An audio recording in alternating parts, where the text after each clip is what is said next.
Hello viewers, আমি আপনাদের সামনে একটি ভাইটাল সমস্যা নিয়ে উপস্থিত হয়েছি। দেখুন, এইখানে আদার্স স্ট্যাটাসের নিচে লেখা আছে মনিটাইজেশন। মনিটাইজেশনে দেখুন নট ইয়েট এলিজেবল। তো নট ইয়েট এলিজেবল যেটা পেজ রিকমেন্ডেশন আছে, পেজ রিকমেন্ডেশনের গ্রিন টিক লাগানো আছে, কিন্তু মনিটাইজেশন নট ইয়েট এলিজেবল। তো এটা একটা মারাত্মক সমস্যা। এই সমস্যার সমাধান কিভাবে করবেন সেটা আমি আজকে আপনাদের সঙ্গে আলোচনা করব। যাদের ফেসবুক পেজ আছে, ফেসবুক পেজ নতুন খুললে এই সমস্যাটা বিশেষ করে দেখা যায়। তো এটা হচ্ছে আমার একটা ফেসবুক পেজ, আর আমার এই ফেসবুক পেজে এই সমস্যা দেখা দিয়েছে। আমি আপনাদের দেখিয়ে দিচ্ছি যে এই দেখুন, হ্যাঁ, এখানেই যদি আমি খুলে যাচ্ছি, তো এখানে আমি করে নিয়েছি দেখে গ্রিন হয়েছে। তো আপনারা কিভাবে এই সমস্যার সমাধান করবেন সেটা আমি আজকে আপনাদের দেখিয়ে দেব। তো আপনাদের এই সমস্যার সমাধান করতে গেলে আপনারা ব্যাক চলে আসবেন। আসার পরেই আপনাদের যে ফেসবুক প্রোফাইল আছে, পেজে না, আপনাকে প্রোফাইলে থাকতে হবে। আপনি ফেসবুক প্রোফাইলে চলে যাবেন, ফেসবুক প্রোফাইলে লগ ইন হয়ে যাবেন। ফেসবুক প্রোফাইলে লগ ইন হওয়ার পরেই আপনারা চলে যাবেন ক্রোম ব্রাউজারে। ফেসবুক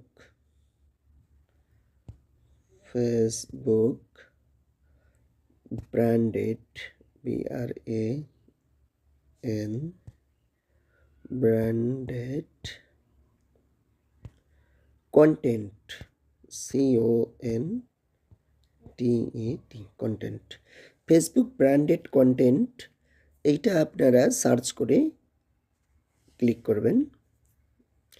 তারপরে এখানে প্রথম যে আপনার অপশানটা আসবে ব্র্যান্ডেড কন্টেন্ট, তারপরে মেটা ফর ক্রিয়েটর আছে, এইটাতে আপনারা ক্লিক করবেন। এইটাতে ক্লিক করার পরেই আপনারা স্ক্রল করে নিচে আসবেন। নিচে আসার পরেই এইখানে দেখুন ব্র্যান্ডেড কন্টেন্ট টুলস লেখা আছে। এই ব্র্যান্ডেড কন্টেন্ট টুল ওয়ান ট্যাগ ব্র্যান্ডস, এই জায়গাটাতে আপনাকে ক্লিক করতে হবে। এই জায়গাতে যখন ক্লিক করবেন, একটু ওয়েট করতে হবে।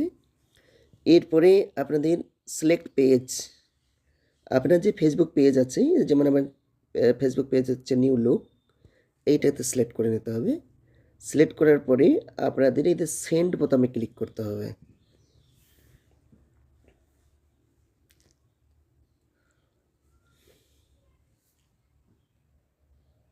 সেন্ড বোতামে ক্লিক করে আপনার আর এখানে কোনো কাজ নেই, এখানে কিচ্ছু করতে হবে না। আপনারা পুনরায় ব্যাক আসবেন। পুনরায় ব্যাক এসে আপনার ফেসবুক প্রোফাইলে চলে আসবেন।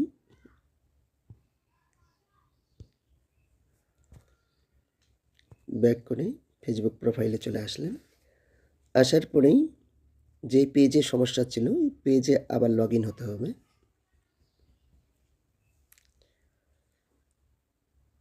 পেজে লগ ইন হওয়ার পরেই আপনারা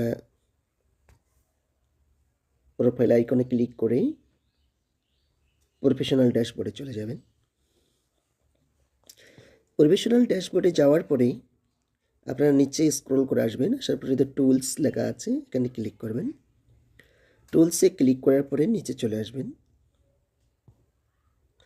স্ক্রল করে নিচে চলে আসবেন। আসার পরেই আপনার পেজ রিকমেন্ডেশন, এখানে ক্লিক করবেন।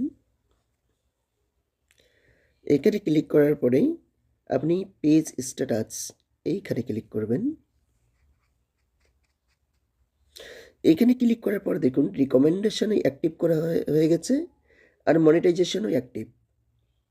তার মানে আপনার ওটা সমস্যার সমাধান হয়ে গেছে। এবার আমরা ওইখানে গিয়েও দেখতে পারি। আমরা এখানে যখন আসব, আসার পরে এটা দেখুন এটা গ্রিন হয়ে গেছে। তো এইরকম যদি গ্রিন হয়ে যায় তাহলে আর সমস্যা নেই, আপনাদের সমস্যা এইভাবে সমাধান হয়ে যাবে। হ্যাঁ, চিন্তার কোনো কারণ নেই। আপনারা যাদের এই সমস্যা রয়েছে তারা এভাবেই সমস্যাকে সমাধান করে নেবেন। থ্যাংক ইউ সঙ্গে থাকার জন্য।